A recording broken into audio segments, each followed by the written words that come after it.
അപ്പോൾ നമ്മൾ കഴിഞ്ഞ ക്ലാസ്സിൽ വലൈക്കും സ്സലാം വറഹ്മത്തുള്ളാഹ് നമ്മൾ ഷെയ്ഖ് അബ്ദുള്ള അൽ ഖറാവി റഹ്മത്തുള്ളാഹിൻ്റെ ഒരു ബയോഗ്രഫിയാണ് നമ്മൾ പഠിച്ചിട്ടുള്ളത്. അപ്പോൾ അദ്ദേഹത്തെ സംബന്ധിച്ചിടത്തോളം നമുക്കറിയാം എന്താണ് പ്രധാനമായിട്ട് അദ്ദേഹം പഠിച്ചിട്ടുള്ളത് ഇന്ത്യയിൽ വന്നിട്ട് 2 തവണ ഇന്ത്യയിൽ വന്നിട്ടുണ്ട്. എന്നിട്ട് സൗദി അറേബ്യയിൽ അധികം ദഅവത്ത് എത്താത്ത ഒരു സ്ഥലം അതാണ് ജനൂബ് അൽ മംലക്ക അൽ അറബിയ സൗദിയ. അവിടെ പോയിട്ട് ദഅവത്ത് ചെയ്ത് അവിടെ തജ്ദീദ് വരുത്തിയിട്ടുണ്ട് എന്നുള്ളതിനെ സംബന്ധിച്ച് നമ്മൾ പറഞ്ഞു. അപ്പോൾ അതിലാണ് ഒരുപാട് മുശായിഖുമാർ എന്ത് ചെയ്തത് പിന്നീടുണ്ടായത്.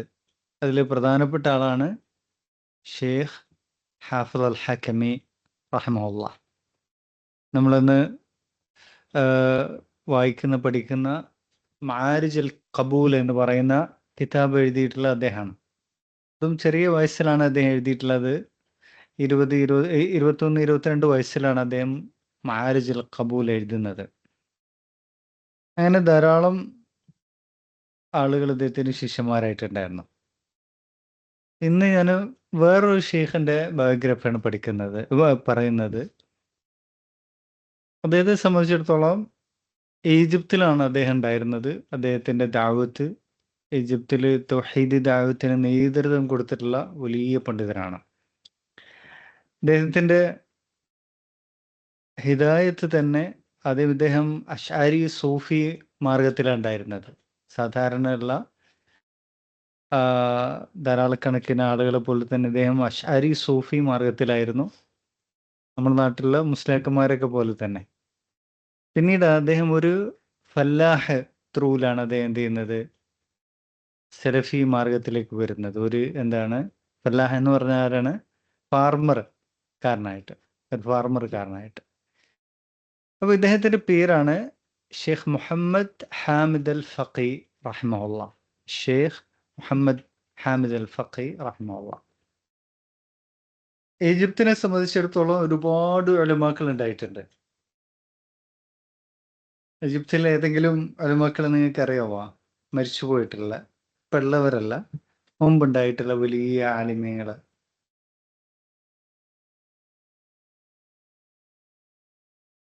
ഉദാഹരണമായിട്ട് ഷെയ്ഖ് അഹമ്മദ് ഷാക്കിർ റഹ്മഹുല്ലാഹ്. അങ്ങനെ കുറേ പണ്ഡിതന്മാരുണ്ടായിട്ടുള്ള നാടാണ് ഈജിപ്ത്. അദ്ദേഹം അൽ ഫഖി റഹ്മഹുല്ലാഹ് 1310 എന്ന് വെച്ചാൽ 1892 92-ലാണ് അദ്ദേഹം ജനിക്കുന്നത്. എന്ന് വെച്ചാൽ ഇപ്പോൾ ഇത്ര വർഷങ്ങൾക്ക് മുമ്പാണ്, ഏകദേശം 120 അല്ലെങ്കിൽ ഒരു 130-ലേറെ വർഷങ്ങൾക്ക് മുമ്പാണ് അദ്ദേഹം എന്ത് ചെയ്തത്, ജനിച്ചത് അല്ലേ? അപ്പോൾ എവിടെയാണ് ജനിച്ചത്? ഈജിപ്തിലെ ബുഹൈറ എന്ന് പറയുന്ന സ്ഥലമാണ്. ബുഹൈറ അറിയപ്പെട്ട സ്ഥലമാണ്. അങ്ങനെ അദ്ദേഹത്തിൻ്റെ പിതാവ് വാപ്പ എന്ന് പറയുന്നത്, വാപ്പാൻ്റെ പേര് അഹമ്മദ് ഫഖി എന്ന പേര്. അദ്ദേഹം അസ്ഹറിൽ പഠിച്ചിട്ടുണ്ടായിരുന്നു, ജാമിഅത്തുൽ അസ്ഹർ. അസ്ഹറിൽ പഠിച്ച ആളുകൾക്ക് പറയുന്ന പേരാണെന്ത്? അസ്ഹരി എന്ന് പറയും അല്ലേ? നമ്മുടെ നാട്ടിൽ കുറേ അസ്ഹരികളുണ്ട്. ഈ അസ്ഹർ യൂണിവേഴ്സിറ്റിയെ സംബന്ധിച്ചിടത്തോളം 1000-ലേറെ വർഷത്തെ പാരമ്പര്യമുണ്ട്. ഏകദേശം 1000-ലേറെ വർഷമായിട്ടുണ്ട് ഈ അസ്ഹർ യൂണിവേഴ്സിറ്റി ഉണ്ടായിട്ട്. വലിയ ഉലമാക്കളൊക്കെ ഇപ്പോൾ ഇബ്നു ഹജർ അസ്ഖലാനി റഹ്മത്തുള്ളാഹ് അദ്ദേഹം അസ്ഹർ യൂണിവേഴ്സിറ്റിയിൽ പഠിപ്പിച്ചിട്ടുണ്ട്. അദ്ദേഹത്തിൻ്റെ ഷെയ്ഖുമാർ ഒക്കെ 1000-ലേറെ വർഷമായി. തുടങ്ങിയത് ആരാണ്? ഉബൈദികളാണ് തുടങ്ങിയിട്ടുള്ളത്. ഉബൈദികൾ എന്ന് പറഞ്ഞാൽ ഷിയാക്കളാണ്. അവർ ഈജിപ്ത് ഭരിച്ച സമയത്താണ് അവരാണ് എന്ത് ചെയ്യുന്നത്, അസ്ഹർ യൂണിവേഴ്സിറ്റി ഉണ്ടാക്കുന്നത്. അന്ന് യൂണിവേഴ്സിറ്റി അല്ല, മദ്രസ, അൽ മദ്രസ അൽ അസ്ഹരിയ എന്ന പേരിലാണ് തുടങ്ങുന്നത്. അവരാണ്, നമുക്കറിയാം, ഈ നബിദിനമൊക്കെ സ്റ്റാർട്ട് ചെയ്യുന്നത് ആരാണ്? ഈ ഉബൈദികളാണ്. അങ്ങനെ ഒരുപാട് സംഗതികൾ സ്റ്റാർട്ട് ചെയ്തിട്ടുള്ളത്. പിന്നീട് അത് സുന്നികളുടെ കയ്യിൽ വരികയും അങ്ങനെയാണ് ധാരാളം ഉലമാക്കൾ അവിടെ പഠിക്കുകയും പഠിപ്പിക്കുകയും ഒക്കെ ചെയ്തിട്ടുള്ളത്. അതിൽപ്പെട്ടതാണ് ഷെയ്ഖ് മുഹമ്മദ് ഹാമിദ് അൽ ഫഖീ റഹിമഹുല്ലാ. അപ്പോൾ ഇദ്ദേഹത്തിന് വാപ്പ അദ്ദേഹത്തിൽ അസ്ഹറിൽ പഠിച്ചിട്ടുണ്ട്. പക്ഷെ അദ്ദേഹത്തിന് അത് കംപ്ലീറ്റ് ചെയ്യാൻ പറ്റിയിട്ടില്ല. കാരണം അത് അസ്ഹറിൽ പണ്ടത്തേക്കുള്ള സ്റ്റഡീസ് എന്ന് പറയുന്നത് ഭയങ്കര ടഫായിരുന്നു. ഒരാളത് പഠിച്ച് പുറത്തിറങ്ങുക എന്ന് പറയുന്നത് ആ നാട്ടിൽ 2-3 ആളുകൾക്ക് മാത്രം കഴിയുന്ന കാര്യമാണ്. അത്രയും ടഫാണ് സിലബസ്. വർഷങ്ങളോളം പഠിക്കാനുണ്ട്. അപ്പോൾ പിന്നെ ഇദ്ദേഹത്തിൻ്റെ ഉമ്മയാകട്ടെ ഖുർആൻ ഹെഫ്ലാക്കിയിട്ടുണ്ട്. അങ്ങനെ ഇൽമുമായി ബന്ധമുള്ള കുടുംബമാണ്. അങ്ങനെ ഇദ്ദേഹം 12 വയസ്സായപ്പോൾ തന്നെ എന്ത് ചെയ്തു? ഖുർആൻ ഹെഫ്ലാക്കിയിട്ടുണ്ട്. ഇദ്ദേഹത്തിൻ്റെ പിതാവ് അഹ്മദ് അൽ ഫഖീ റഹിമഹുല്ലാ, ഇദ്ദേഹത്തിന് എന്ത് ചെയ്തിട്ടുണ്ട്? ഫിഖ്ഹിൻ്റെ ചില മബാദികൾ പഠിപ്പിച്ചു കൊടുത്തിട്ടുണ്ട്, അതിൻ്റെ ബേസിക് ആയിട്ടുള്ള കാര്യങ്ങൾ. അങ്ങനെ ഇദ്ദേഹത്തിന് 4 ആൺമക്കളുണ്ട്. ആര്? ഇദ്ദേഹത്തിൻ്റെ പിതാവിന് 4 ആൺമക്കളുണ്ട്. 4 ആൺമക്കളെയും ഇദ്ദേഹത്തിൻ്റെ ലക്ഷ്യം എന്താണ്? പിതാവിൻ്റെ ഉദ്ദേശം 4 ആൺമക്കളെയും അസ്ഹറിൽ പഠിപ്പിക്കണം എന്നാണ്. അതിൽ 4 പേരെയും ഓരോ മദ്ഹബ് വെച്ച് പഠിപ്പിക്കുക. മൂത്ത ആളെ എന്ത് ചെയ്യുക? ഹനഫി മദ്ഹബ് പഠിപ്പിക്കുക. ഓരോ മദ്ഹബ് സ്വീകരിക്കുക. അന്ന് എന്താ പറയുക, ഫിഖ് ശരിയ കോഴ്സ് എന്ന് പറയുന്നത് 4 മദ്ഹബായിട്ട് ഡിവൈഡ് ചെയ്യപ്പെട്ടിട്ടാണ്. അപ്പോൾ ഒരാൾക്ക് ഇഷ്ടമുള്ളത് തിരഞ്ഞെടുക്കാമെന്നാണ്. അങ്ങനെ മൂത്ത ആള് എന്ത് ചെയ്യണം? പിന്നെ ഹനഫി മദ്ഹബ്, രണ്ടാമത്തെ ആളെ മാലിക്കി മദ്ഹബ്, മൂന്നാമത്തെ ആളെ ഷാഫിഈ മദ്ഹബ്, നാലാമത്തെ ആളെ ഹംബലി മദ്ഹബ് പഠിപ്പിക്കാന്നുള്ളതാണ് പ്ലാൻ ഉണ്ടായിരുന്നത്. അപ്പോൾ 4ാമത്തെ ആളാരാണ്? ഷെയ്ഖ് മുഹമ്മദ് ഹാമിദ് അൽ ഫഖീയാണ്. ഇദ്ദേഹത്തെ സംബന്ധിച്ചിടത്തോളം അസ്ഹറിൽ ചേർന്നു. പക്ഷെ എന്ത് ചെയ്യാൻ പറ്റിയില്ല? ഈ ഒരു ഹംബലി ഫിഖ് എടുക്കാൻ പറ്റിയില്ല. മറിച്ച് ഇദ്ദേഹത്തിന് കിട്ടിയത് എന്താണ്? ഹനഫി ഫിഖ് പഠിക്കാനുള്ള അവസരമാണ് കിട്ടിയിട്ടുള്ളത്. അപ്പം അന്നൊക്കെ ആദ്യത്തെ ഫസ്റ്റ് ഇയർ തന്നെ പഠിക്കാനുള്ളത്, നഹ്വിൽ പഠിക്കാനുള്ളത് വലിയ കിതാബുകളാണ്. കിതാബുൽ കഫറാവി, അതുപോലെ തന്നെ ഫിഖ്ഹില് ഹനഫി ഫിഖ്ഹിലെ മറാഖിൽ ഫലാഹ് എന്ന് പറയുന്ന കിതാബ്. അങ്ങനെ പിന്നെ 2ാമത്തെ വർഷമാണെങ്കിൽ ഖാലിദ് അൽ അസ്ഹരിൻ്റെ വലിയൊരു അറിയപ്പെടുന്ന കിതാബുണ്ട് നഹ്വില്. അങ്ങനെ ഫിഖ്ഹില് പിന്നീട് മന്തിഖ്, അതുപോലെ ഇൽമുൽ കലാം, ഇൽമുൽ സർഫ്, ഇൽമുൽ ബലാഗ, അതുപോലെ ഹദീസ്, തഫ്സീർ, ഇങ്ങനെ എല്ലാം പഠിക്കാനുണ്ട്. അങ്ങനെ പിന്നീട് ഇദ്ദേഹം 1910 ആയ സമയത്ത് ഇത് 18 വയസ്സായിട്ടുണ്ട്. അങ്ങനെയാണ് പിന്നീട് ഇദ്ദേഹത്തിന് ഹിദായത്ത് കിട്ടുന്നത്. എന്തിലേക്ക്? സലഫി അഖീദയിലേക്ക്. അതിൻ്റെ സ്റ്റോറി പറയാം നമുക്ക് അവസാനത്തിൽ. അങ്ങനെ പിന്നീട് ഇദ്ദേഹം വായിക്കാൻ തുടങ്ങി ആരുടെ കിതാബുകൾ? പ്രധാനമായിട്ടും ഷെയ്ഖുൽ ഇസ്ലാം ഇബ്ൻ തൈമിയ്യ റഹിമഹുല്ലാ, അതുപോലെ തന്നെ ഇബ്ൻ തൈമിയ്യ റഹിമഹുല്ലാന്റെ ശിഷ്യനായിട്ടുള്ള സ്റ്റുഡൻ്റ് ആയിട്ടുള്ള ഇമാം ഇബ്നുൽ ഖയ്യിം റഹിമഹുല്ലാ, അദ്ദേഹത്തിൻ്റെ കിതാബുകളൊക്കെ ധാരാളമായിട്ട് പഠിക്കാൻ തുടങ്ങി. അപ്പോൾ ഇബ്നു തൈമിയ്യ റഹിമഹുല്ലാ സംബന്ധിച്ച് അദ്ദേഹത്തിൻ്റെ ഒരു സംഭവം എന്താണെന്ന് വെച്ചാൽ വലിയൊരു മാജിക്കാണ്. അദ്ദേഹത്തിൻ്റെ കിതാബുകൾ ആര് വായിക്കുന്നുണ്ടോ, പ്രത്യേകിച്ച് ഇങ്ങനത്തെ ആളുകൾ, നല്ല പഠിച്ചിട്ടുള്ള ആളുകൾ, അത് മറ്റു അശ്ഹരി ആയിട്ടുള്ള സൂഫി ആയിട്ടുള്ള ആളുകളൊക്കെ ഇത് വായിച്ചു കഴിഞ്ഞാൽ അവർ അറിയാണ്ട് അവരിൽ ഹിദായത്തിലേക്ക് വരാന്നുള്ളൊരു സംഭവം ഒരുപാട് ഉണ്ടായിട്ടുണ്ട്. അതിൻ്റെ ഉദാഹരണമാണ് ആരൊക്കെ? അതിൽപ്പെട്ടതാണ് ഷെയ്ഖ് മുഹമ്മദ് ഖലീൽ ഹറാസ് റഹിമഹുല്ലാ. അദ്ദേഹം ഈജിപ്തിലെ വലിയ ആലിമായിരുന്നു, ദാഇയായിരുന്നു. അദ്ദേഹം അസ്ഹർ യൂണിവേഴ്സിറ്റിയിലെ ഇൽമുൽ കലാം പഠിപ്പിക്കുന്ന ആളായിരുന്നു. എന്ന് വെച്ചാൽ അശ്അരി അഖീദ പഠിപ്പിക്കുന്ന ആളാണ്. അദ്ദേഹം ഇബ്നു തൈമിയ്യ റഹിമഹുല്ലയെ വിമർശിക്കാൻ വേണ്ടിയിട്ട് കിതാബുകൾ റെഫർ ചെയ്ത സമയത്താണ് അദ്ദേഹത്തിന് എന്ത് ചെയ്ത് കിട്ടുന്നത്? പിന്നീട് ഹിദായത്ത് കിട്ടുന്നത്. അത് വിമർശിക്കാൻ വേണ്ടി വായിച്ചതാണ്. അതിൻ്റെ മറ്റൊരു എക്സാമ്പിളാണ് അദ്വാ അൽ ബയാൻ എന്ന് പറയുന്ന തഫ്സീർ എഴുതിയിട്ടുള്ള ഷെയ്ഖ് മുഹമ്മദ് അൽ അമീൻ അഷ്ശൻഖീത്തി റഹിമഹുല്ലാ. അദ്ദേഹം വലിയ ആലിമാണ് അല്ലേ? അദ്ദേഹത്തിന്റെ സ്റ്റുഡന്റ് ആണ് ആര്? ഷെയ്ഖ് ഉസൈമീൻ റഹിമഹുള്ള, ഷെയ്ഖ് മുഹമ്മദ് സാലിഹ് അൽ ഉസൈമീൻ റഹിമഹുള്ള, അങ്ങനെ തുടങ്ങി ധാരാളം ഉലമാക്കൾ, ഷെയ്ഖ് ബക്കർ അബൂ സെയ്ദ്, ഒരുപാട് ഉലമാക്കൾ അദ്ദേഹത്തിന്റെ സ്റ്റുഡന്റ് ആണ്. ഇദ്ദേഹത്തിന്റെ ഒറിജിൻ നാട് എവിടെയാണ്? ഷങ്കൈത്തയുടെ മൗരീത്താനിയാണ്.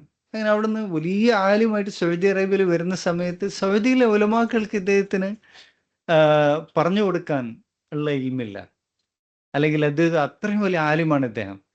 അങ്ങനെയാണ് അദ്ദേഹത്തിന് എന്ത് ചെയ്യുന്നത്? ഷെയ്ഖുൽ ഇസ്ലാം ഇബ്നു തൈമിയ്യയുടെ കിതാബുകൾ കൊടുക്കുന്നത്. അദ്ദേഹം അത് വായിച്ചു, അദ്ദേഹത്തിന് എന്തുണ്ടായി?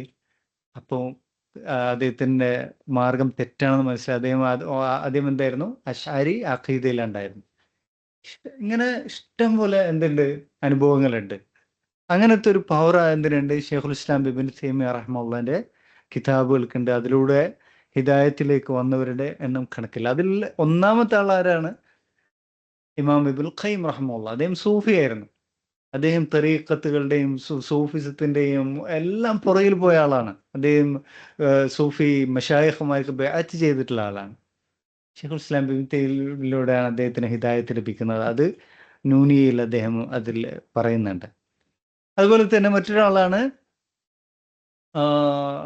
ഇമാദുദ്ദീൻ എന്ന് പറയുന്ന വലിയൊരു പണ്ഡിതൻ. അദ്ദേഹം ഇമാദുദ്ദീൻ അതെ, അദ്ദേഹത്തിന്റെ പേര് ഇമാദുദ്ദീൻ എന്നാണ്. അദ്ദേഹത്തിന്റെ നാട്ടിന്റെ പേരും അദ്ദേഹത്തിന്റെ പേരിനോട് ചേർത്തിട്ടുണ്ട്. അദ്ദേഹവും ഷെയ്ഖുൽ ഇസ്ലാം ഇബ്നു തൈമിയ്യയുടെ ശിഷ്യനാണ്. അദ്ദേഹം ആദ്യം സൂഫി മാർഗത്തിലൂടെ പോയി, പിന്നീട് ഷെയ്ഖുൽ ഇസ്ലാം ഇബ്നു തൈമിയ്യയിലൂടെ ഹിദായത്ത് ലഭിച്ചാണ്. അങ്ങനത്തെ ധാരാളം ആളുകളുണ്ട്. അതിൽപ്പെട്ടതാണ് ഷെയ്ഖ് മുഹമ്മദ് ബിൻ അബ്ദുൽ വഹാബ് റഹിമഹുള്ള. അദ്ദേഹം അതെങ്ങനെ തന്നെ ആദ്യം എന്തായിരുന്നു? തൗഹീദ് അദ്ദേഹത്തിന് ഉണ്ടായിരുന്നില്ല, ഷെയ്ഖ് മുഹമ്മദ് ബിൻ അബ്ദുൽ വഹാബ്. പിന്നീട് ഷെയ്ഖുൽ ഇസ്ലാം ഇബ്നു തൈമിയ്യയുടെ കിതാബുകൾ വായിക്കുന്നതിലൂടെയാണ് അദ്ദേഹത്തിന് ഹിദായത്ത് ലഭിക്കുന്നത്. അങ്ങനെ പിന്നീട് ഇദ്ദേഹം 18-ാം വയസ്സ് മുതൽ പിന്നീട് ദഅവത്ത് ആരംഭിക്കുകയാണ്. ഹിദായത്ത് ലഭിച്ചത് മുതൽ അദ്ദേഹത്തിന് കുറച്ച് യുവാക്കൾ അദ്ദേഹത്തിന്റെ ചുറ്റും കൂടി. അങ്ങനെ അവർ ഇദ്ദേഹത്തെ അവരുടെ ഒരു ഉസ്താദായിട്ട് അദ്ദേഹത്തെ കണ്ടു. അങ്ങനെ അവർ ദഅവത്ത് ആരംഭിച്ചു.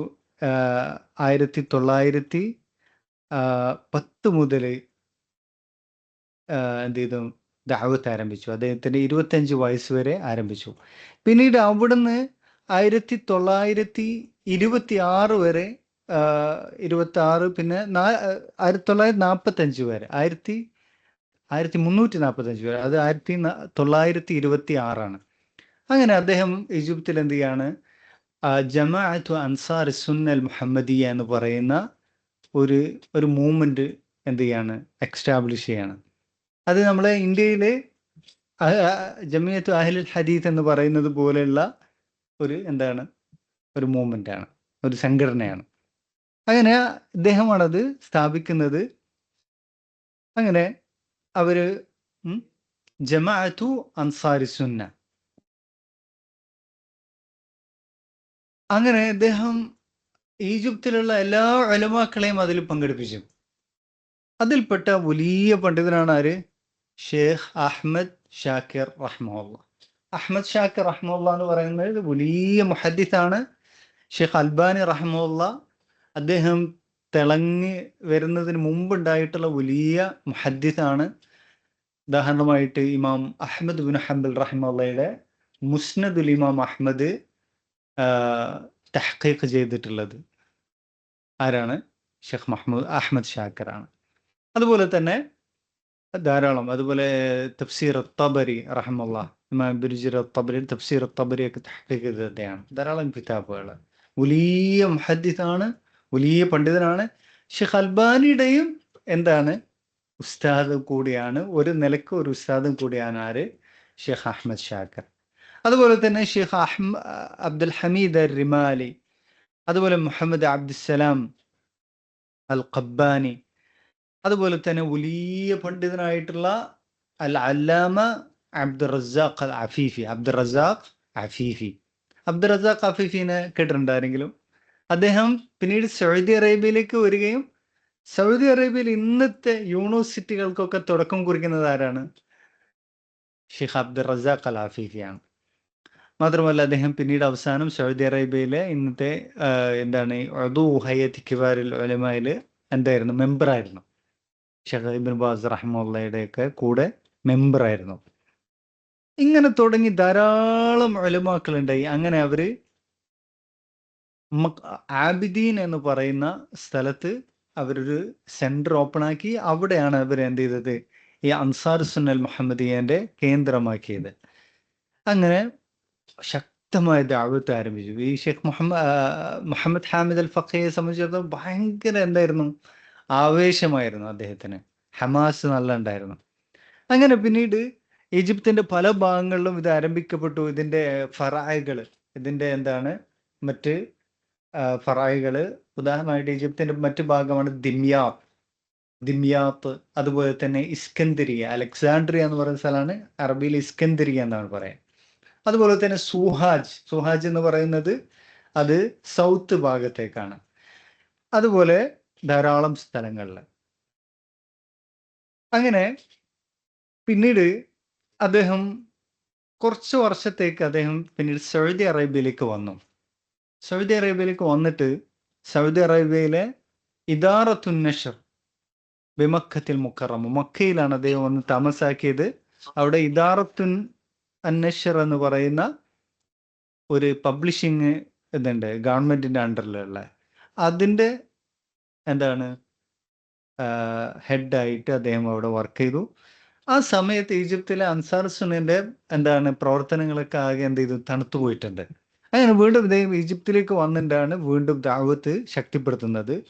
പിന്നെ ജീസ, അതുപോലെ തന്നെ മറ്റു പല ഭാഗങ്ങളിലും എന്ത് ചെയ്യാണ്, ഇദ്ദേഹം വീണ്ടും അതിൻ്റെ ഫുറൂഅകൾ ഓപ്പൺ ചെയ്യുന്നുണ്ട്. അപ്പോൾ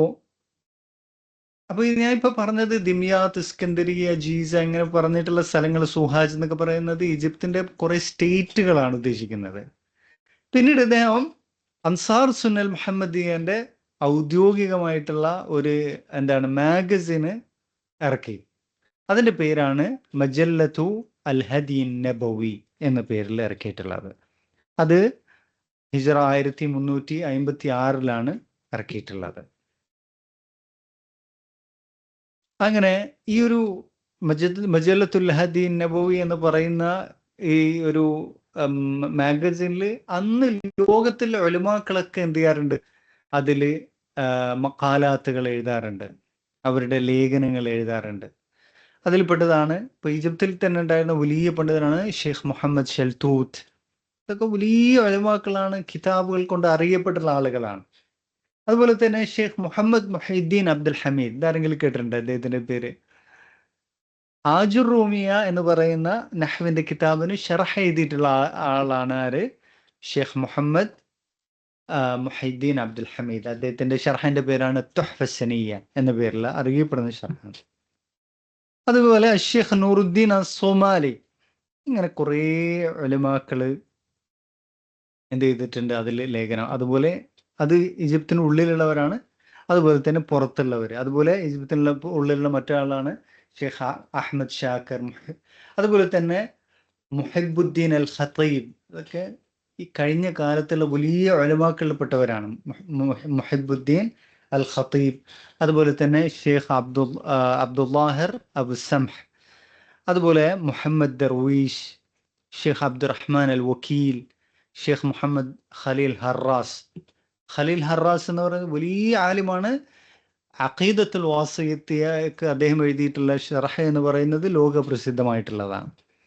അങ്ങനെ ഈ ഒരു മജല്ല, ഈ ഒരു മാഗസിന് ഈജിപ്തിന് പുറത്തും അകത്തും പുറത്തും എന്ത് ചെയ്യാറുണ്ടായിരുന്നു, വളരെ സ്പ്രെഡായിരുന്നു എന്നുള്ളതാണ്.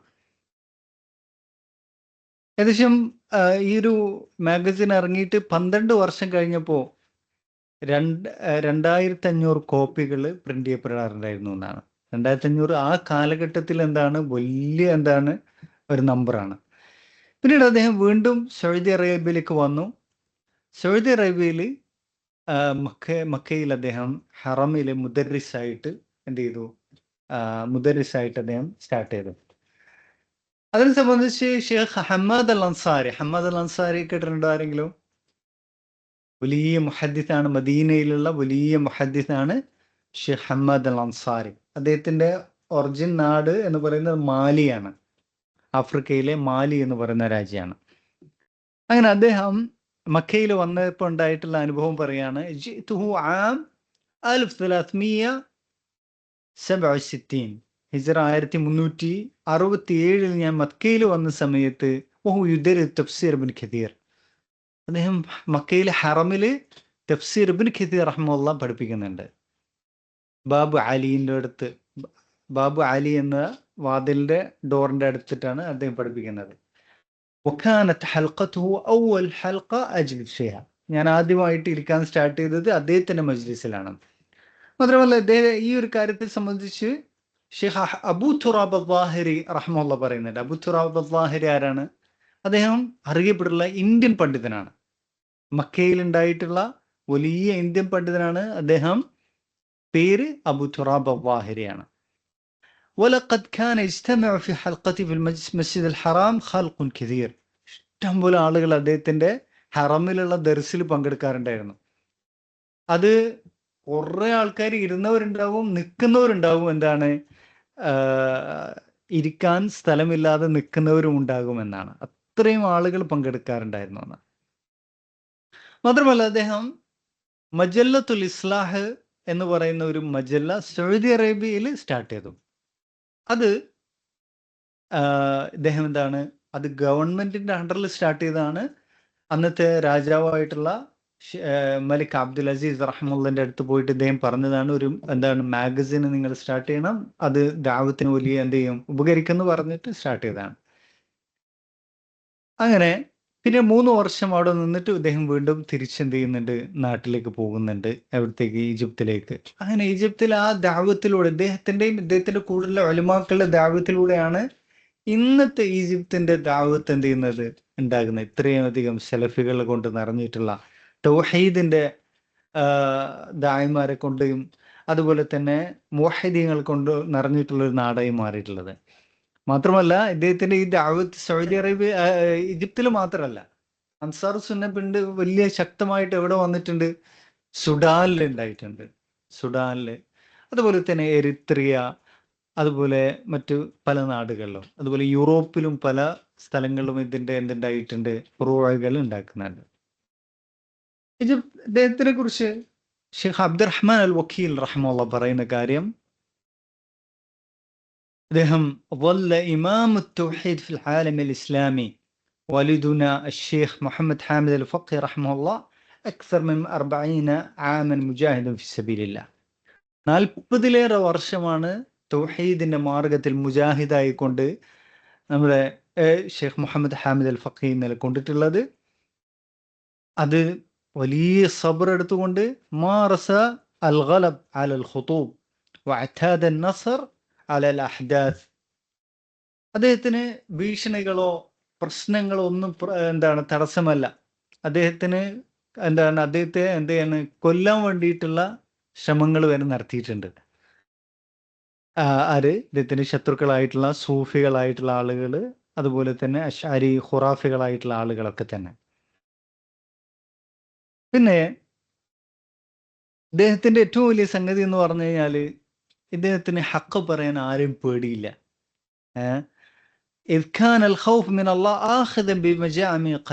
ഹൃദയത്തിൽ മുഴുവനായിട്ട് അള്ളാഹിനെ കുറിച്ചുള്ള പേടി മാത്രം. ഖാൻ യുസമ്മ കുല്ല ഷൈഇൻ ബിസ്മിഹി അല്ലദി ഹുവ ലഹു, എല്ലാത്തിൻ്റെയും പേരെടുത്ത് വെട്ടി തുറന്ന് പറയുന്ന ആളാണ്.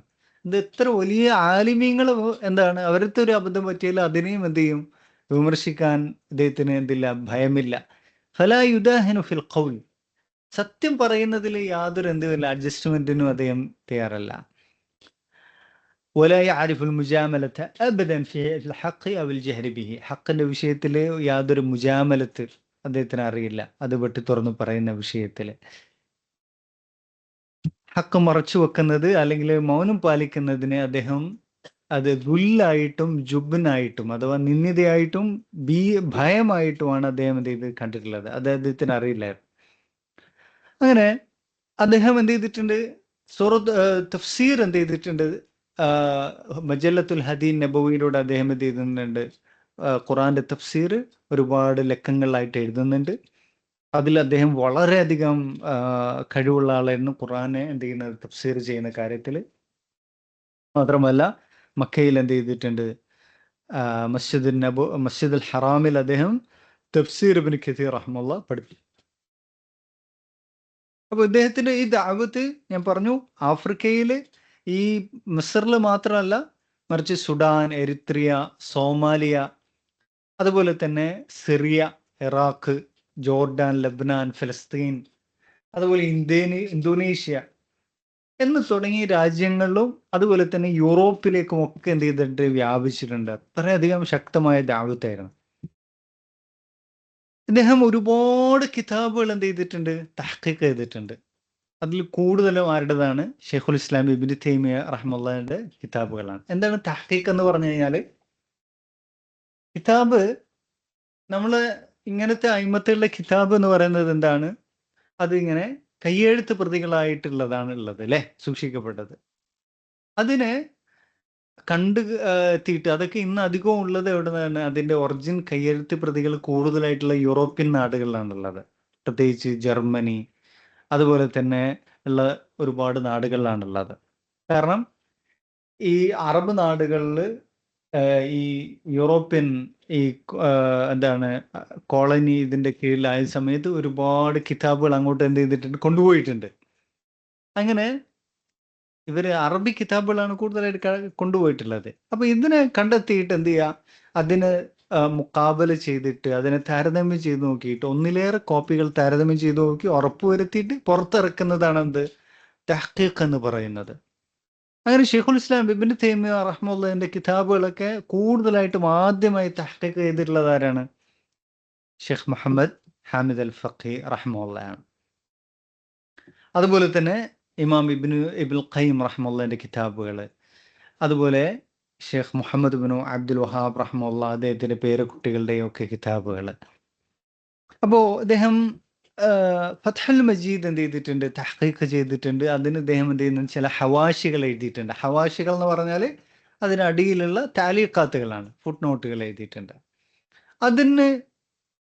അതിനെക്കുറിച്ച് സംബന്ധിച്ച് ഷെയ്ഖ് ഇബ്നു ബാസ് റഹ്മത്തുള്ളാഹി പറഞ്ഞിട്ടുള്ളത്, ഫഖദ് ഇത്തലഅതു അലൽ ഹവാഷി അല്ലതി വദഅഹാ الأستاذ العلامة الشيخ محمد حامد الفقي فألفيتها كثيرة الفوائد قد أجاد فيها وأفاد. അതിൽ ഒരുപാട് ഫവായിദുകൾ ഉണ്ട് എന്ന് ആരാണ് പറഞ്ഞിട്ടുള്ളത്, ഷെയ്ഖ് ഇബ്നു ബാസ് റഹ്മത്തുള്ളാഹിയാണ് പറഞ്ഞിട്ടുള്ളത്. ഇനി ഷെയ്ഖ് അബൂ തുറാബ് അൽ-ളാഹിരിയെ സംബന്ധിച്ച് നമ്മൾ പറഞ്ഞിട്ടുണ്ട്. അദ്ദേഹം ഇന്ത്യൻ പണ്ഡിതനാണ്. ഷെയ്ഖ് അബൂ തുറാബ് അൽ-ളാഹിരി അദ്ദേഹം മക്കയിലായിരുന്നു അദ്ദേഹം ഉണ്ടായിരുന്നത്. അദ്ദേഹം സ്പെഷ്യലൈസ് ചെയ്തിട്ടുള്ളത് ഭാഷേൻ്റെ അറബി ഭാഷയിലാണ് സ്പെഷ്യലൈസ് ചെയ്തിട്ടുള്ളത്. മാത്രമല്ല അദ്ദേഹം ളാഹിരി എന്ന് പറയാൻ കാരണം എന്താണ്, ളാഹിരി മാർഗം സ്വീകരിച്ച ആളാണ്. അതെന്താണത്, ഇമാം ഇബ്നു ഹസ്ം റഹ്മത്തുള്ളാഹി അദ്ദേഹത്തിൻ്റെ ഫിഖ് മാർഗം സ്വീകരിച്ച ആളാണ് ആര്, അബൂ തുറാബ് അൽ-ളാഹിരി. 4 മദ്ഹബുകൾ നമുക്കറിയാം അല്ലേ. അതിന് പുറമേ ഉള്ള മറ്റൊരു രീതിയാണെന്ത്, അൽ മദ്ഹബ് അൽ-ളാഹിരി. ഖുർആൻ ഹദീസിൽ നിന്ന് എന്താണോ നേരിട്ട് മനസ്സിലാകുന്നത് അതിനെ അങ്ങനെ തന്നെ ഫിഖായി എടുക്കുന്ന രീതിയാണെന്ത്, അൽ മദ്ഹബ് അൽ-ളാഹിരി. അത് സ്വീകരിച്ചിട്ടുള്ള വലിയ പണ്ഡിതനാണ് ആര്, ഇമാം ഇബ്നു ഹസ്ം റഹ്മത്തുള്ളാഹി അല്ലേ. അതുപോലെ അതിനു മുമ്പ് ഇബ്നു ഹസ്മിൻ്റെ ഷെയ്ഖുണ്ട്, മറ്റു പലരുമുണ്ട്. അതിൽ ഈ കാലഘട്ടത്തിൽ കുറേ ഉലമാക്കൾ അത് സ്വീകരിച്ചിട്ടുണ്ട്. ഉദാഹരണമായിട്ട് ഷെയ്ഖ് ഇബ്നു അഖീൽ അൽ-ളാഹിരി, സൗദി അറേബ്യയിൽ ഉണ്ടായിരുന്ന ഷെയ്ഖ് ഇബ്നു അഖീൽ അൽ-ളാഹിരി. അതുപോലെ തന്നെ ഒരു പണ്ഡിതനാണ് ഷെയ്ഖ് അബൂ തുറാബ് അൽ-ളാഹിരി. പൊതുവെ ഇന്ത്യയിലെ അഹ്ലെ ഹദീസിൻ്റെ ഹദീസിൻ്റെ ഒരു രീതി എന്ന് പറയുന്നതും ഈ ഒരു ളാഹിരിയ ലൈന് തന്നെയാണ് എന്തുള്ളത്, പൊതുവെ അഹ്ലെ ഹദീസിൻ്റെ ഒരു രീതി എന്ന് പറയുന്നത്. അപ്പോൾ ഈ ഷെയ്ഖ് അബൂ തുറാബ് അൽ-ളാഹിരി റഹിമഹുല്ലാ അദ്ദേഹം ഷെയ്ഖ് മുഹമ്മദ് ഹാമിദ് അൽ ഫഖിയെ സംബന്ധിച്ച് പറയുന്നത്, കാന സലഫിയൻ സലഫിയൻ സലഫിയൻ ഷദീദൻ. 3 തവണ പറഞ്ഞത് സലഫി സലഫി സലഫി, സ്ട്രോങ് ആയിട്ടുള്ള സലഫിയാണ്. യഹ്റിസു അലാ നശ്രി തൗഹീദ് വയഗാറ അലൈഹി, തൗഹീദ് സ്പ്രെഡ് ആക്കുന്ന വിഷയത്തിൽ ഭയങ്കര താല്പര്യമുള്ള ആളാണ്. ആ വിഷയത്തിൽ അദ്ദേഹം ഗൈറത്തുള്ള ആളാണ്. അതെന്ന് വെച്ചാൽ തൗഹീദിനെ ബാധിക്കുന്ന ഒരു വിഷയം വന്നു കഴിഞ്ഞാൽ അദ്ദേഹത്തിന് എന്ത് ചെയ്യും? അദ്ദേഹത്തെ ഇളക്കുന്ന വിഷയമാണത്. വമാ റഅയ്തു അഹദൻ മിസ്ലഹു ഫിൽ ഗൈറത്തി അല തൗഹീദ്. അദ്ദേഹത്തെക്കാൾ തൗഹീദിന്റെ വിഷയത്തിൽ ഗൈറത്തുള്ള ഒരാളെ ഞാൻ കണ്ടിട്ടില്ല എന്നാണ്. എന്താണ് ഗൈറത്ത് എന്ന് പറഞ്ഞാല്? സ്ട്രോങ് ആണോ? അല്ല. ഗൈറത്ത് എന്ന് പറഞ്ഞാൽ എന്താണ്?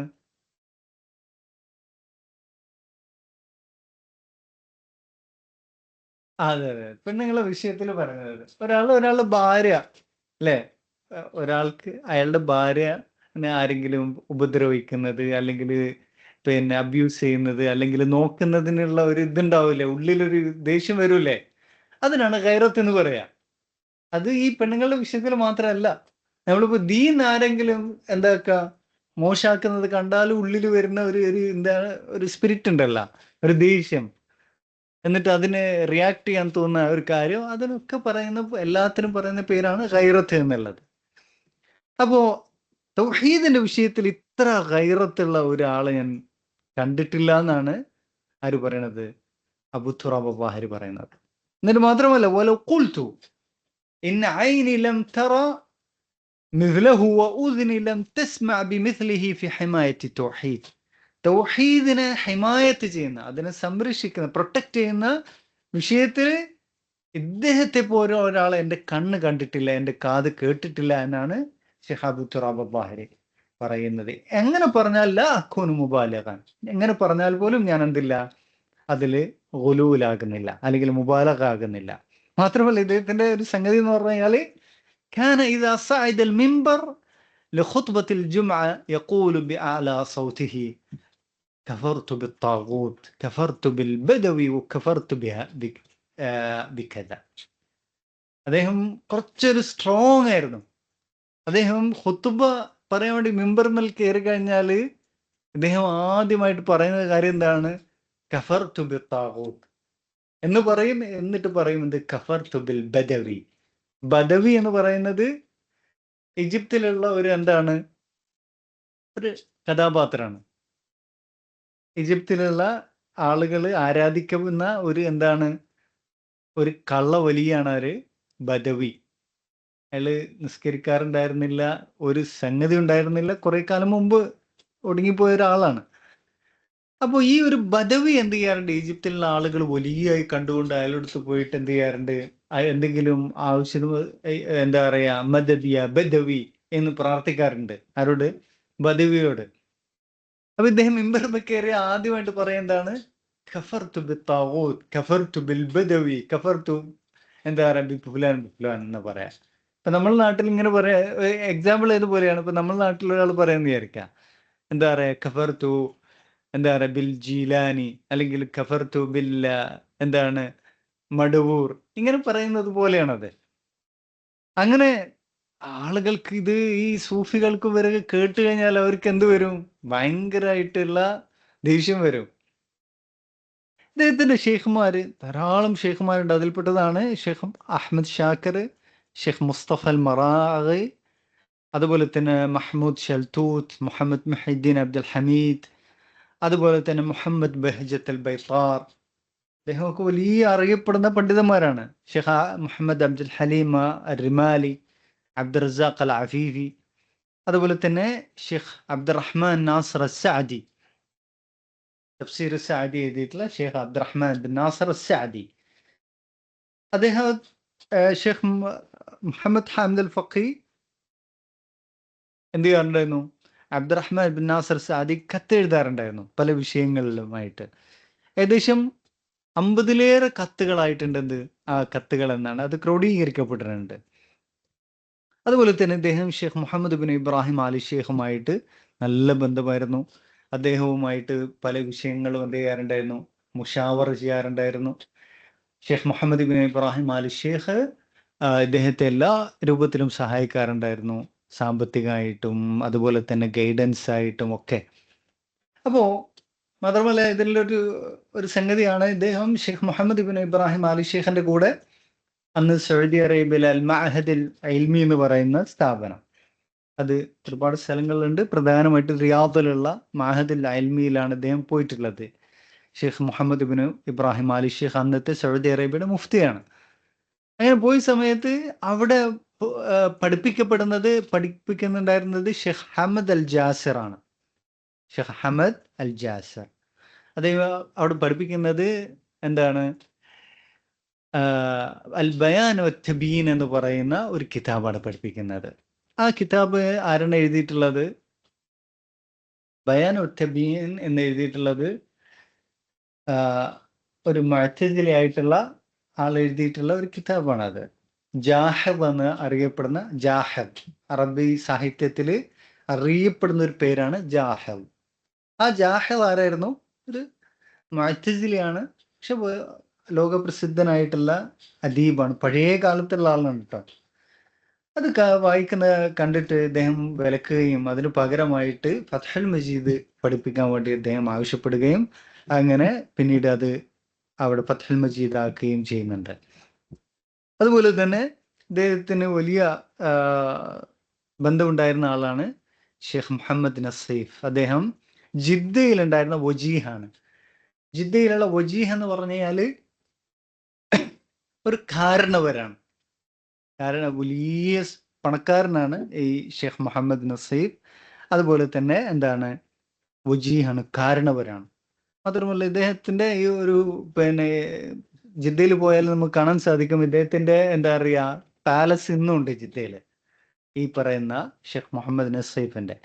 ആ പാലസിലാണ് ലോകത്ത് എവിടെ നിന്നും ഉലമാക്കൾ വന്നു കഴിഞ്ഞാൽ താമസിക്കുക എവിടെയാണ്? ഇദ്ദേഹത്തിന്റെ പാലസിലാണ്, ഖസർ. അവിടെ അന്നത്തെ കാലം എന്ന് പറയുന്നത് ആരുടെ കയ്യിലും പൈസ ഇല്ലാത്ത കാലഘട്ടമാണ്. അദ്ദേഹം ആ കാലഘട്ടത്തിൽ വലിയ പണക്കാരനാണ്. അങ്ങനെ ലോകത്ത് നിന്ന് എവിടെ നിന്നും കിതാബുകളും മഖ്തൂത്താത്തുകളും ഒക്കെ കൊണ്ടുവരുന്ന ആളാണ് ആര്? ഈ പറയുന്ന ഷെയ്ഖ് മുഹമ്മദ് നസീഫ്. അങ്ങനെയാണ് ഒരുപാട് ഉലമാക്കൾ, പ്രത്യേകിച്ച് ഈ ഷെയ്ഖ് മുഹമ്മദ് ഹാമിദ് അൽ ഫഖീഖൊക്കെ വേണ്ടിയിട്ടുള്ള മഖ്തൂത്താത്തുകൾ പല രാജ്യത്തു നിന്ന് കൊണ്ടുവന്ന് കൊടുക്കുന്നത് ആരാണ്? ഇദ്ദേഹമാണ്. അതുപോലെ തന്നെ ഷെയ്ഖ് അൽബാനി, അതുപോലെ ഷെയ്ഖ് അബ്ദുറഹ്മാൻ അൽ മുഅല്ലിമി റഹ്മഹുല്ലാ, ഇങ്ങനെയുള്ള ഷെയ്ഖ് മുഹമ്മദ് ബഹ്ജത്ത് അൽ ബൈത്താർ, ഇങ്ങനെ ഇഷ്ടം പോലെ ഉലമാക്കൾ ഉണ്ട്. അവർക്കൊക്കെ വേണ്ടിയിട്ടുള്ള ഹെൽപ്പ് ചെയ്യുന്ന ആരാണ്? ഈ പറയുന്ന ഷെയ്ഖ് മുഹമ്മദ് നസീഫാണ്. അദ്ദേഹം വലിയ എന്തായിരുന്നു? വജീഹാണ്, വലിയ പണക്കാരനായിരുന്നു. പിന്നീട് മാത്രമല്ല അദ്ദേഹത്തിന്റെ വീട്ടിൽ വലിയ ലൈബ്രറി ഉണ്ടായിരുന്നു അന്നത്തെ കാലത്ത്. അതുപോലെ തന്നെ ഷെയ്ഖ് ഫൗസാൻ അൽ ഫൗസാൻ, അത് ഇന്നത്തെ ഈ ഫൗസാൻ അല്ല. ഈ ഫൗസാന്റെ എന്തുണ്ട്, ഒരു എന്താ പറയാ ഗ്രാൻഡ് ഫാദർ ആയിട്ടുള്ള ഒരു ഫൗസാനും എന്തായിരുന്നു? വലിയ ആലിമായിരുന്നു. അതാണ് നമ്മൾ ഇന്നത്തെ പറയുന്നത് ഷെയ്ഖ് സാലിഹ് അൽ ഫൗസാൻ അൽ ഫൗസാൻ. 2 ഫൗസാൻ ഉണ്ട്. അപ്പോ ഇദ്ദേഹത്തിന്റെ ഒരു എന്താണ് ഗ്രാൻഡ് ഫാദർ ആയിട്ടുള്ള ആളുടെ അടുത്ത് അദ്ദേഹം പഠിച്ചിട്ടുണ്ട്. അതുപോലെ തന്നെ ഷെയ്ഖ് അബ്ദുല്ലാഹിർ അബുസംഹ്, അദ്ദേഹം വലിയ പണ്ഡിതനായിരുന്നു, ഈജിപ്ഷ്യനാണ് അദ്ദേഹം. പിന്നീട് അദ്ദേഹം എന്ത് ചെയ്തത്? മസ്ജിദുൽ ഹറാമിലെ ഇമാമും ഖത്തീബുമായിട്ടുണ്ട്. അതുപോലെ തന്നെ ഷെയ്ഖ് മുഹമ്മദ് നസീബ് അർ-റിഫായി, അതുപോലെ ഷെയ്ഖ് മുഹമ്മദ് നാസിറുദ്ദീൻ അൽബാനി റഹ്മത്തുള്ളാഹി. അൽബാനി റഹ്മത്തുള്ളാഹിന്റെ അടുത്തും ഇദ്ദേഹം ചെറുതായി പഠിച്ചിട്ടുണ്ട്. അൽബാനിയുമായിട്ട് നല്ല ബന്ധമുണ്ടായിരുന്നു. ഷെയ്ഖ് അൽബാൻ റഹ്മത്തുള്ളാഹി ഇദ്ദേഹത്തെ കുറിച്ച് പറയുന്നുണ്ട്. അതിന്റെ വോയിസ് നമുക്ക് ഇന്ന് കേൾക്കാൻ പറ്റും യൂട്യൂബിൽ. ഇദ്ദേഹം ഭയങ്കര സ്ട്രോങ് ആയിരുന്നു സൂഫികൾക്കെതിരിൽ, അശ്ശാരികൾക്കെതിരിൽ. ഇദ്ദേഹം ഇവരുടെ വലിയ സൂഫികളുടെ വലിയ പണ്ഡിതനാണ് ആര്? ഷാറാനിനെ ഇദ്ദേഹം വിളിക്കാറുണ്ടായിരുന്നത് ബാറാനി എന്നാണ്. ബാറാനി എന്ന് പറഞ്ഞാൽ തന്നെ എന്താണ്, വളരെ ഒരു മോശം മീനിങ് ആണത്. എന്ന് വെച്ചാൽ ബാറ എന്ന് പറഞ്ഞു കഴിഞ്ഞാൽ എന്താണ്, ഈ ഒട്ടകത്തിന്റെ കാഷ്ടത്തിന് പറയുന്ന പേരാണെന്ത്? ബാർ എന്ന് പറയുന്നത്.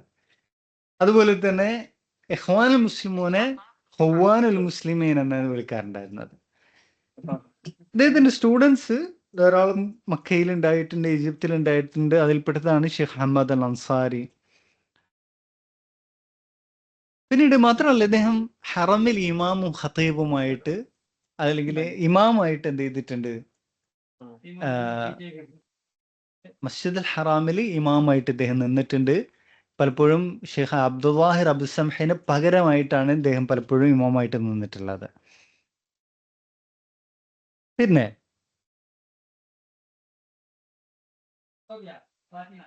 ഇദ്ദേഹത്തിന്റെ തഹ്ഖീഖിന്റെ കിതാബുകൾ ധാരാളം ഉണ്ട്. അതിൽപ്പെട്ടതാണ് ജാമിൽ ഉസൂൽ ലിബ്നുൽ അഥീർ. ജാമിൽ ഉസൂൽ എന്ന് പറയുന്ന ഗ്രന്ഥം കേട്ടിട്ടുണ്ടോ? അത് ഹദീസ് ഗ്രന്ഥങ്ങളെല്ലാം കൂടെ എന്ത് ഇതാണ് ജംഇ ചെയ്ത ഒരു കിതാബാണ് ഇബ്നുൽ അസീറിന്റെ ജാമി അൽ ഉസൂൽ എന്ന് പറയുന്ന ഗ്രന്ഥം. അതിൽ കുതുബുസിത്ത, അതിന് പുറമെയുള്ള ഗ്രന്ഥങ്ങൾ മുസ്നദുൽ ഇമാം അഹ്മദ്, മുവത്ത ബിൻ മാലിക് പോലുള്ളത്, അതിനെല്ലാം എന്താക്കിയിട്ടുള്ളതാണ്, കൂട്ടി യോജിപ്പിച്ചിട്ടുള്ള ഒരു ഗ്രന്ഥമാണ് ജാമിൽ ഉസൂൽ. അത് ആദ്യമായിട്ട് ഇദ്ദേഹം തഹ്ഖീഖ് ചെയ്തത്. അതുപോലെ തന്നെ ഇഖ്തിദാ സിറാത്തുൽ മുസ്തഖീം എന്ന ശൈഖുൽ ഇസ്ലാം ഇബ്നു തൈമിയ, അതുപോലെ തന്നെ മജ്മുഅത്ത് റസായിൽ, അൽ ഖവായിദ് നൂറാനിയ, അൽ മുൻതഖ മിൻ അഖ്ബാർ അൽ മുസ്തഫ, അതുപോലെ റിസാല തദ്മുരിയ, അൽ ഹമവിയ, ഇഗാസത്തുൽ ലഹ്ഫാൻ, അൽ മനാർ അൽ മുനീഫ്, മദാരിജ് സാലിക്കീൻ, അതുപോലെ അത്തുറുഖ് അൽ ഹകമിയ, ഇങ്ങനെ തുടങ്ങി ഇഷ്ടം പോലെ കിതാബുകൾ. അതുപോലെ ഇമാം ഇബ്നു തൈമിയ ഇബ്നുൽ ഖയ്യിമിന്റെ കിതാബുകൾ, അതുപോലെ ഫത്ഹുൽ മജീദ്, കിതാബ് തൗഹീദിന്റെ ഷർഹാണ്. അങ്ങനെ ഇഷ്ടംപോലെ കിതാബുകൾ അദ്ദേഹം തഹ്ഖീഖ് ചെയ്തിട്ടുണ്ട്. അദ്ദേഹത്തിന് 3 ആൺമക്കളുണ്ടായിരുന്നു. അങ്ങനെ ഇദ്ദേഹത്തിന് ഈ ഒരു സലഫി അഖീദയിലേക്കുള്ള ഒരു എന്താണ് അത് ഹിദായത്ത് കിട്ടാൻ കാരണമായിട്ടുള്ളത്, ഇദ്ദേഹം അസ്ഹർ യൂണിവേഴ്സിറ്റിയിൽ പഠിച്ചിട്ട് ലൈസൻസ് കിട്ടുക, അന്ന് പഠിച്ച് അതിൻ്റെ സർട്ടിഫിക്കറ്റിൻ്റെ പേര് ലൈസൻസ് എന്നാണ് പറയാ. എന്നിട്ട് ഇദ്ദേഹം ലൈസൻസ് കിട്ടിയാൽ ഇവർ അസ്ഹരികൾക്ക് ഒരു പ്രത്യേക ഡ്രസ് കോഡ് ഉണ്ട്. അവർ നോർമൽ സൗബിൻ്റെ മുകളിൽ ഒരു കോട്ടുണ്ട് നീളമുള്ള, അതുപോലെ തന്നെ ഒരു റെഡ് തുർക്കി തൊപ്പിയുണ്ട്, തുർക്കീഷ് തൊപ്പി, റെഡ് കളർ, അതിൻ്റെ മേല് വൈറ്റ് കളറിലുള്ള എന്ത് ചുറ്റും, തുണി ചുറ്റും. അതാണ് അവരുടെ ഒരു ഡ്രസ് കോഡ്. കണ്ട മനസ്സിലാവും എന്ത് അസ്ഹരിയാണെന്നുള്ളത്. അങ്ങനെ അന്നൊരാൾ അസ്ഹരി ആവുക എന്ന് പറയുന്നത് എന്താണ്, അത്രയും ലെവലാണ്. കാരണം അന്ന് ഒരു രാജ്യത്ത് തന്നെ അസ്ഹരി ആവുന്നത് എന്താണ്, 1-2 ആളുകളായിരിക്കും ഒരു വർഷത്തിലൊക്കെ. അദ്ദേഹത്തിൻ്റെ നാട്ടിലേക്ക് തിരിച്ചു പോകുന്ന സമയത്ത് എന്താണ്, ഇങ്ങനെ കൃഷി എന്താണ് ഫാമിൻ്റെ നടുവിലാണ് പോകുന്നത്. അദ്ദേഹത്തിൻ്റെ നാട്ടിൽ വലിയ സ്വീകരണം ഒരുക്കിയിട്ടുണ്ട്. അങ്ങനെ വെള്ളം കുടിക്കാൻ വേണ്ടിയിട്ട് ഇദ്ദേഹം ഒരു ഫാർമറുടെ അടുത്തേക്ക് പോയപ്പോഴേ, അദ്ദേഹം വെള്ളം എടുക്കാൻ പോയ സമയത്ത് അവിടെ അദ്ദേഹം ഈ ഫാർമർ ഒരു കിതാബ് വെച്ചിട്ടുണ്ട്. ആ കിതാബ് ഇദ്ദേഹം ഇങ്ങനെ മറച്ചു നോക്കി. ആ കിതാബ് ഏതാണ്, ആ കിതാബ് ഇദ്ദേഹം ഫാർമർ എന്ത് ചെയ്തു, ആ വെള്ളം എടുക്കാൻ പോയിട്ട് കുറച്ച് ലേറ്റ് ആയിട്ടാണ് വന്നത്, കരുതിക്കൂട്ടി ലേറ്റ് ആക്കിയിട്ടാണ് വന്നത്. കാരണം ഇദ്ദേഹം ഇത് വായിച്ചോട്ടെ എന്നുള്ള നിലയ്ക്ക് ഇദ്ദേഹത്തിനും കണ്ടപ്പോൾ മനസ്സിലായിട്ടുണ്ട് എന്ത് അസ്ഹരിയാണ്, ഈ അസ്ഹരി ലൈസൻസ് കിട്ടിയിട്ട് വരുന്നതാണ് എന്ന് കണ്ടപ്പോൾ മനസ്സിലായ, ഡ്രസ് കോഡും ഒക്കെ കണ്ട സമയത്ത്. അങ്ങനെ ആ കിതാബാണ് ഇമാം ഇബ്നുൽ ഖയ്യിം റഹിമഹുല്ലാഹിന്റെ ഇജ്തിമാ അൽ ജുയൂഷ് അൽ ഇസ്ലാമിയ എന്ന് പറയുന്ന ഗ്രന്ഥം. അതിവിടെ ഉണ്ടത്. അപ്പോൾ ആ ഗ്രന്ഥം എന്ന് പറയുന്നത് അശ്അരികൾക്കുള്ള മറുപടിയാണ്. കിതാബിന്റെ പേര് തന്നെ ഇജ്തിമാ അൽ ജുയൂഷ് അൽ ഇസ്ലാമിയ. ഇസ്ലാമിക് ജയ്ഷുകളുടെ, സൈന്യങ്ങളുടെ എന്താണ് ഇജ്തിമാ ആണ്, ഐക്യം. ആർക്കെതിരില്, ഈ ജഹ്മികൾക്കെതിരില്, വൽ മുഅത്തല എന്നാണ് ആ കിതാബിന്റെ പേര്. ഇത് വായിച്ചിട്ട് ഇദ്ദേഹത്തിന് ഭയങ്കരമായിട്ടുള്ള എന്തുണ്ടായി, മാറ്റമുണ്ടായി. ആ ഒരു ഫാർമർ ഇത് ആ കിതാബ് ഇദ്ദേഹത്തിന് കൊടുക്കുകയും ചെയ്യാണ്. അതിലൂടെയാണ് അദ്ദേഹം എന്തുണ്ടായിട്ടുള്ളത്, ഹിദായത്ത് ഉണ്ടായിട്ടുള്ളത് എന്നുള്ളതാണ്. പിന്നീട് ഇദ്ദേഹം മരിക്കുന്നത് ഹിജ്റ 1378 മരിക്കുന്നത്, റജബ് 7 ഇന്ന് ഇത് റജബ് മാസമാണല്ലേ, നമ്മൾ ഇപ്പോൾ ഉള്ള മാസം റജബാണ്. ഒരു ജുമുഅ ദിവസം ഫജ്ർ കഴിഞ്ഞിട്ടാണ് ഇദ്ദേഹം മരണപ്പെടുന്നത്. അത് മരിക്കാനുള്ള കാരണം ഇദ്ദേഹത്തിന് ഒരു എന്താണ് സർജറി ഉണ്ടായിരുന്നു. ആ സർജറി എന്ത് ചെയ്തു, സക്സസ് ആയിരുന്നു സ്റ്റാർട്ടിങ്ങിൽ. പിന്നീട് എന്തുണ്ടായി, ബ്ലീഡിങ് ഉണ്ടായി ശക്തമായിട്ടുള്ള. അങ്ങനെ മരണം ഉറപ്പായ സമയത്ത് ഫജ്റിന്റെ നേരമായി. അങ്ങനെ അദ്ദേഹം എന്ത് ചെയ്തു, വുദൂവിന് വെള്ളം കൊണ്ടുവരാൻ ആവശ്യപ്പെട്ടു. അങ്ങനെ വെള്ളം കൊണ്ടുകൊടുത്തു. അദ്ദേഹം 2 റക്അത്ത് നിസ്കരിച്ചു. ഏത് സൂറത്ത് ഓതിയിട്ടാണ് നിസ്കരിച്ചതെന്ന് അറിയാമോ? സൂറത്തു റാഅദ് ഓതിയിട്ടാണ് നിസ്കരിച്ചിട്ടുള്ളത്. സൂറത്തു റാഅദിനെ സംബന്ധിച്ച് ഇദ്ദേഹം സൂറത്തു റാഅദ് ഈ നേരത്തെ പറഞ്ഞ മജല്ലത്തുൽ ഹദീൻ നബവിയിൽ ഇദ്ദേഹം തഫ്സീർ ചെയ്തിട്ടുണ്ട്. എന്നിട്ട് ഈ ദീർഘമായി ഈ സൂറത്ത് ഓതിയിട്ടാണ് എന്ത് ചെയ്യുന്നത്, നിസ്കരിക്കുന്നത്. എന്നിട്ട് അദ്ദേഹത്തിന്റെ ഇഖ്വാനുകളോട് പറഞ്ഞു, എന്ത് ഈ അൻസാർ സുന്നൽ മുഹമ്മദിയന്റെ അവരുടെ സെന്ററിലേക്ക് ഇദ്ദേഹത്തെ കൊണ്ടുപോകാൻ ആവശ്യപ്പെട്ടു. അവിടെ വെച്ചിട്ടാണ് എന്ത് ചെയ്യുന്നത്, ഇദ്ദേഹം മരിക്കുന്നത്. അന്ന് രാവിലെയാണ് മരിക്കുന്നത്. അങ്ങനെ ലോകത്തുള്ള എല്ലാ രാജാക്കന്മാരും വലിയ ഉമറാക്കൾ, പ്രത്യേകിച്ച് അന്നത്തെ സൗദി അറേബ്യയിലെ രാജാവും എല്ലാവരും അദ്ദേഹത്തിന് അനുശോചനം രേഖപ്പെടുത്തുന്നുണ്ട്. പല മന്ത്രിമാരും ഉലമാക്കളും ഒക്കെ ഇദ്ദേഹത്തിന് ജനാസ നിസ്കരിക്കാൻ വേണ്ടിയിട്ട് ഈജിപ്തിലേക്ക് വരുന്നുണ്ട്. അപ്പോൾ ഇതാണ് വളരെ ഷോർട്ടായിട്ട് എന്തുള്ളത് ഇദ്ദേഹത്തിന്റെ ഒരു ബയോഗ്രഫി എന്ന് പറയുന്നത്. അതിൽ ഏറ്റവും പ്രധാനമായിട്ടുള്ള എന്താണ് നമുക്കുള്ള ഒരു ഫായിദ എന്ന് പറയുന്നത്, ഇദ്ദേഹം ആദ്യമായിട്ട് ഇദ്ദേഹത്തിന്റെ ഒരു ഇതെന്താണ്, ഒരു വലിയ ക്വാളിറ്റി എന്ന് പറയുന്നത് എന്താണ്, ആദ്യമായിട്ട് ഉലൂമുൽ ആല, നമ്മൾ ആദ്യം പഠിച്ചിരിക്കേണ്ട ഇൽമുകൾ, അതിൻ്റെ എന്താണ് ഉസൂലുകളെല്ലാം ഇദ്ദേഹം എന്ത് ചെയ്തിട്ടുണ്ട്, ആദ്യം ഇത്ഖാൻ ചെയ്തിട്ടുണ്ട്. അസ്ഹറിൽ നിന്ന് പഠിച്ചിറങ്ങുമ്പോൾ തന്നെ അതെല്ലാം ഭാഷ ആകട്ടെ, അതുപോലെ ഉസൂലുൽ ഫിഖ് ആവട്ടെ, അതുപോലെ തന്നെ മറ്റു എല്ലാ ഉലൂമുകളും ഇത്ഖാൻ ചെയ്തിട്ടുണ്ട്, ശക്തമായിട്ട് ഇത്ഖാൻ ചെയ്തിട്ടുണ്ട്. വലൈക്കും അസ്സലാം വറഹ്മത്തുള്ളാഹി. പിന്നീട് ഈ ഒരു എന്താ പറയാ, പിന്നീട് അവരെ സംബന്ധിച്ചിടത്തോളം ദഅവത്താണെങ്കിലും എഴുത്താണെങ്കിലും എല്ലാം ഈസിയാണ്. അതിൻ്റെ എന്താ പറയാ ബേസ്മെന്റ് എന്താണ്, അത്രയും സ്ട്രോങ് ആയിട്ടുള്ളതാണ്. അത് സ്ട്രോങ് ആക്കുക എന്നുള്ളതാണ് ഒരു താലിബ് ഇൽമിനെ സംബന്ധിച്ചിടത്തോളം ഏറ്റവും ഇമ്പോർട്ടൻ്റ് ആയിട്ടുള്ളത്. അതില്ലാണ്ട് നമ്മൾ പിന്നീട് മുന്നോട്ട് പോയി കഴിഞ്ഞാൽ നമുക്കത് എന്ത് ചെയ്യാൻ പറ്റും, അതിൻ്റെ ഒരു പ്രശ്നം അനുഭവിക്കേണ്ടി വരും. ദഅവത്തിലാണെങ്കിലും ഏത് വിഷയത്തിലാണ്, തദ്രീസിലാണെങ്കിലും നമ്മൾ ആദ്യം ഈ എന്താ പറയുക അടിത്തറ സ്ട്രോങ് ആക്കിയേ പറ്റുള്ളൂ. ആദ്യം നമ്മൾ പഠിക്കേണ്ട ഉലൂമുകൾ, അത് അദ്ദേഹത്തിൽ ഏറ്റവും ലാഹിറായിട്ടുണ്ടായിരുന്നു. മാത്രമല്ല ഈ തൗഹീദി ദഅവത്ത്, അതുപോലെ സുന്നത്തിൻ്റെ വിഷയത്തിൽ സലഫിയ്യത്തിലേക്കുള്ള ദഅവത്തിലുള്ള അദ്ദേഹത്തിൻ്റെ ആ ഒരു കാര്യം എല്ലാം നമുക്ക് ഏറ്റവും വലിയ എന്താണ് റോൾ മോഡൽ ആയിട്ടുള്ളതാണ്. റഹ്മഹുല്ലാഹു റഹ്മത്തുൻ വാസിഅ വഅസ്കനഹു ഫിസ്സിഹതി ജന്നാതി വഹദാ വല്ലാഹു അലം വസല്ലല്ലാഹു വസല്ലം അലാ നബിയിന മുഹമ്മദ് വൽഹംദുലില്ലാഹി റബ്ബിൽ ആലമീൻ.